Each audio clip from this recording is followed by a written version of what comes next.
Hey Jake, you able to hear me? Yeah, I am. How are you? Good, how are you? I'm pretty good. Good. I'm glad we got able to make this happen. Yeah, me as well. Sorry about being a little late. That's all right, no problem. Yeah, I'm sorry about a little confusion there. No worries. All good. Well, love to start this off, Jake. What was your start in racing? What really got you started into the whole world of motorsport? Yeah, so I started in racing go-karts when I was 9 years old. I didn't take it very seriously for my first couple of years. When I was around 11 or 12, I started really putting in the time and the effort, going down to the local karting track more and more often, working with bigger teams, trying to sharpen my skills and, become more competitive. And through that, I kind of found my love for racing and kind of found my love for competition. That's really cool. After that, I raced. Yeah, yeah. After that, I started racing national competition when I was 13, 14. I raced all across the United States. I was supposed to go over and race in Europe after winning the Northeast Rotax Okay. championship, and then I ended up shattering my shoulder, Oh wow. and that took me out of that. Yeah, so I had to take kind of a few months off to the recovery, and then shortly after I made my transition to car racing. Yeah, that's kind of really cool how we all done that because I was a kart guy for a long time and I live down here in South Georgia, so we had when you say you want to race, everybody assumes you want to do, the dirt stuff like the sprint cars and late models, but Right. I Yep. tried the dirt stuff. I just never could get the hang of it, but the road courses is what my knack was. And the first one I did was at Roebling Road. I don't know if you've been there before. I have not, no. That's it's a great road course here. It's here in South Georgia. Um it's right near Savannah. It's been there forever. A lot of a lot of pro guys that drive the IMSA paddocks all are there, and they say that's a great track to start. And so I did all the ones around this area, Georgia and all, and ultimately, karting.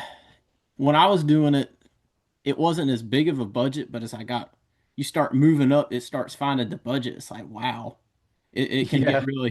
it gets really heavy, and so ultimately, I stepped away and ended up. Let's see, when I stepped out, I was 18 and that's when I started flag marshaling a lot of races. So it gave me that same, it scratched that same itch for me there.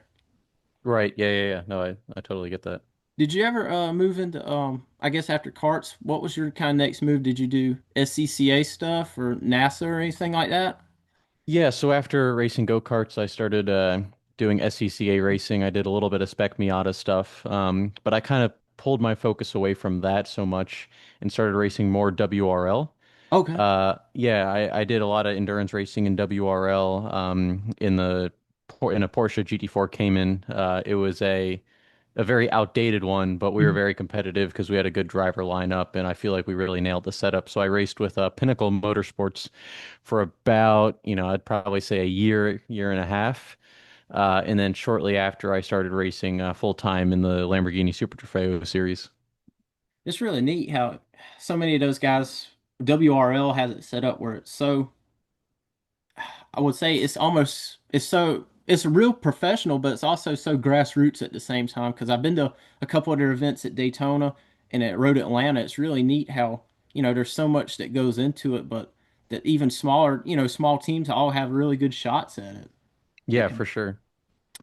I thought this was really neat. I was looking at getting some more stuff for this podcast. You've done a little bit of some off-road and rally stuff. Even did the Baja 500 with a driver we've known for a while and have had on the show, Thomas Nunziata. Can you kind of tell us about doing some of that off-road stuff compared to your circuit and sports car racing? Yeah, so when I first started racing cars, I got the opportunity to compete in the Baja 500 with Thomas Annunziata, Connor Zilic, and Rowan Gill. Um, and that was an experience. We were all very young at the time. I think, me, Connor, and Rowan were 16 or no, me, Thomas, and Rowan were 16. And I think I think Connor was 15 at the time. So we didn't really know what we were getting ourselves into.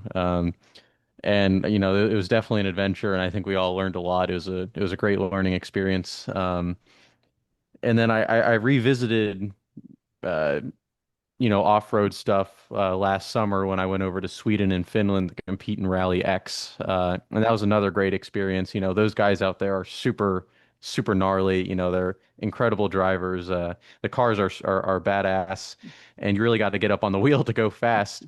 And it's a totally different principle.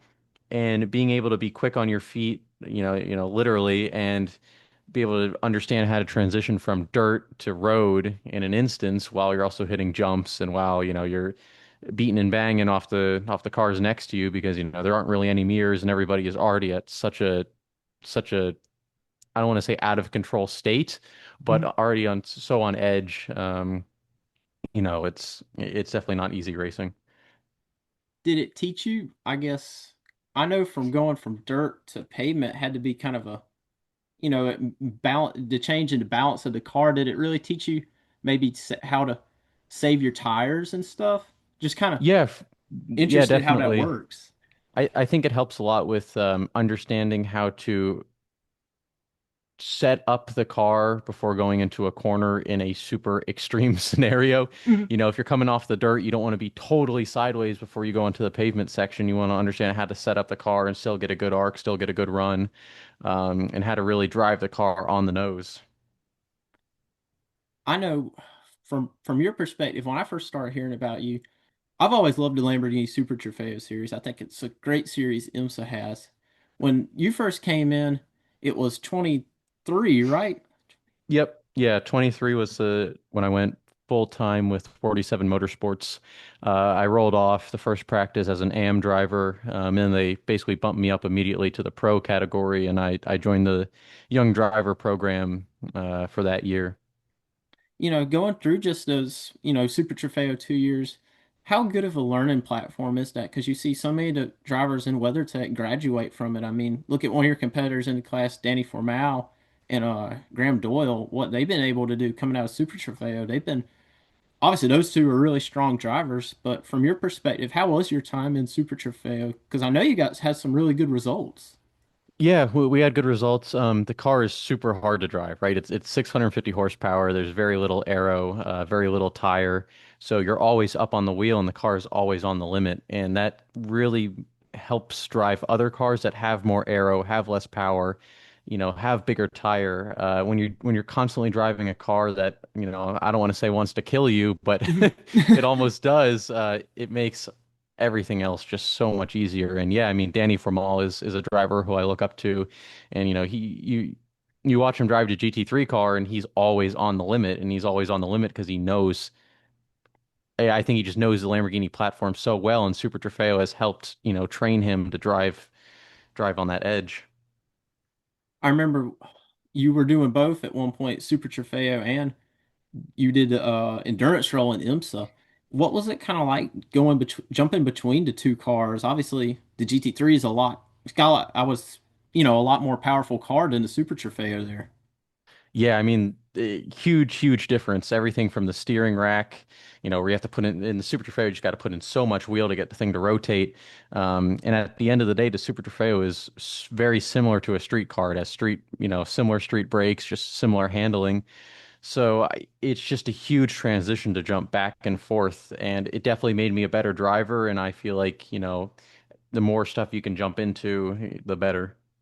Would you say that Super Trofeo for, people that are wanting to come into the IMSA ladder, that's one of the best series to start in because you get that feel of an endurance race and you're able to have the live pit stop and work and, focus on a driver change? Would you say Yeah, that that's a great series for a lot of people wanting to make that step into coming out of, let's say, like SCCA or something? 100%. I think that, if you have the budget to run Super Trofeo, you should definitely do it out of all the other series.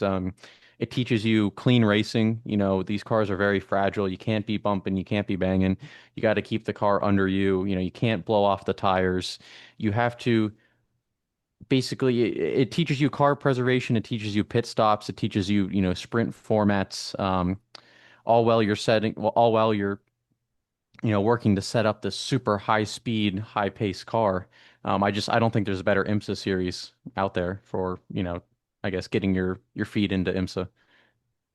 You know, once you made that move from Super Trofeo and you got, we're stuck there. I wouldn't say stuck, but we're involved in the BMW family of things for a while for with Turner, and it's no better one to go with BMW. They've been st with BMW for forever. Um, Last year when you did the VP Sports Car Challenge, I remember hearing in one of the broadcasts that you and Adam Adelson were the two main ones that were going back and forth between the VP and WeatherTech. Really, the only difference was he was full time and you were just the endurance drivers. But they said that they used those sessions with Adam Adelson as kind of a practice to give his two Elliott Skier and Tom Sargent, more laps in the car to give them more track time. Was that kind of the same way when you did it? Was it a lot of that? While yes, it was a race, but also practice for you. Yeah, for sure. I mean, that was the main reason we did it was to get me situated into the sprint format. And it also gave me more time to understand the car, learn the car, how to set up the car, and then we could use those setup developments. And although we are on different Evo packages, we could, relay the information I had from driving the VP car onto the main WeatherTech car. Were they mostly the same? I know the WeatherTech car was the more up to date one, but did the VP car feel mostly similar to the WeatherTech car? Yeah, more similar than you would think for sure. The WeatherTech car with the Evo package, it had better brakes, a little bit better aero. But you could translate both pretty well. I remember seeing both of VP last year at Daytona and Road Atlanta, and it was amazing that how on the gun that those, even though they were slightly older, but the lap times were, just as similar. Looking at the Alcamel timing and stuff, how similar they were, and between I know in GT3 or with the GTDX, it was you, Porsche, and Ferrari, and all of them were still so similar on the lap times, and it was really interesting. It showed that you could go down from just to a little lower level and still be right there on the money, I would say. Yeah, yeah, for sure. I think that they're, very competitive drivers in the VP Challenge. Although the field was not very thick, there weren't the numbers that you would hope for. I think that it was still a great learning experience, and it was very beneficial. When you were with BMW, you had a lot of success, between VP, but how big was it just getting those opportunities in the WeatherTech car, and one of them ended up being a podium at Indy? How was that just a major confidence builder for you going, just going forward there? Yeah, definitely. I mean, you're when you're out there racing in the WeatherTech field, you're driving with the best of the best, and no matter what, whether you're getting passed or you're watching somebody else's lap or you're battling with whoever, you're always learning something. You're always picking up somebody else's line. You're learning from the best drivers out there. So I think that it's definitely very confidence inspiring.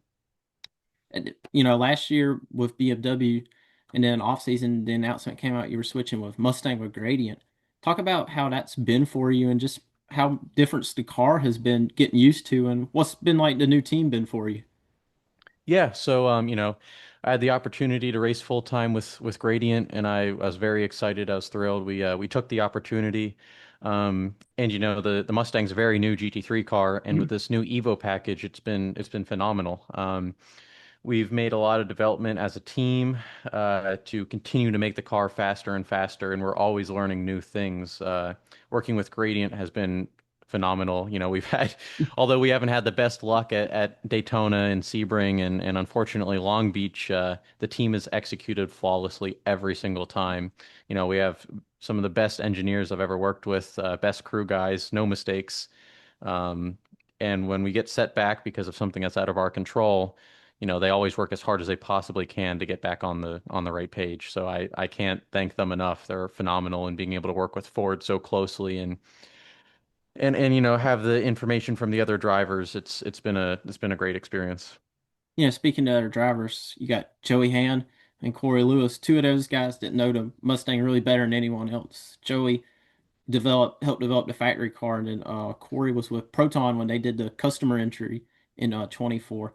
How big have they been helping you just get up to speed in this new car for you? Yeah, they're the best. I mean, Joey knows this car inside and out, and so does Corey. Joey had a more developmental level as he basically put the steering wheel where it is. And it's just they're such experienced drivers, such successful drivers. I wouldn't be able to get up to speed as quickly without their help. You know, like you said, the season results haven't been what you've wanted. You and the team have wanted them, but looking at the positives, I've seen each race y'all have been in a contention for a good finish or even a podium. Look at Daytona, y'all were right into the fight up until I guess it was early or maybe mid Sunday morning. Sebring, y'all were leading right then, just needed the race just needed to play a little more, I guess, in the favor of having more cautions. And then Long Beach, right, Corey had the car in fourth, and then ultimately the Ferrari cut him off. But while the results haven't looked the best, does it still give y'all a lot of confidence heading into the rest of the season that hey, results haven't been there, but what we've been able to do on track, has that given y'all a lot of confidence heading into the season or the rest of it? For sure. If we have a little bit of luck on our side, I'm sure we'll be on the podium, no problem. And that's thanks to the Gradient team. They're like I said before, the no mistakes, flawless pit stops, flawless execution strategy. We've always been in the fight, no matter what kind of circumstances we're under. Um, and I mean, all I can say is I look forward to every single event because I know we'll always be in the mix to some degree. It's a quick turnaround. We just got done with Long Beach, and after this week, we head to Laguna, one of probably the most famous courses in America. What's kind of the game plan heading into Laguna? Can we really say how we feel heading in? Yeah, I mean, with this new Evo package, I think that anything is possible. Mhm. If we get the car dialed in, I'm sure we'll be competitive. We head to the simulator this coming week, and we'll really be able to get a good understanding of how competitive we're going to be. And there's always, I don't want to say the BOP word, but there's Yeah. always BOP changes that are also in effect. So anything can happen at any point. So we'll just have to see. Was it? What was it? Was it kind of difficult getting up to speed on a street circuit compared to what you're normally used to? I know that was your first street circuit, and I saw throughout the practices and qualifying that lap, you just seemed like you got more confident each lap after lap. Did you find that way? Because I know street circuits can be really daunting. Yeah, for sure. And I think that's where the simulator comes in, so helpful. Uh, I think I underestimated just how challenging the street circuit would be. And I really wasn't comfortable until qualifying came around. And at that point, you don't have an option. You Right. got to go. So it's all or nothing. But yeah, I mean, for a street circuit, it is gnarly. It's difficult. There's no room for error, as you see. Anybody, even the most skilled drivers, can end up in the wall. So I think you're always playing with that fine margin. And then plus you got the faster GTP cars, they're just blowing by y'all left and right, and especially the I guess you'd say the third sector of the track is really I would say the hardest from the laps I've done on simulators, especially if that hairpin and people are just trying to jockey for all the position, and it really turns into a big cluster right there because people are getting hit, and it's just hard to really maneuver that last turn and get a good run on the exit. Yeah, and I mean, I think if we cycle back to the Super Trofeo stuff about keeping the car clean, putting the car in the best position, that's where that stuff helps, right? You never want to have the car at risk. You always want to be on the, on the offensive, right?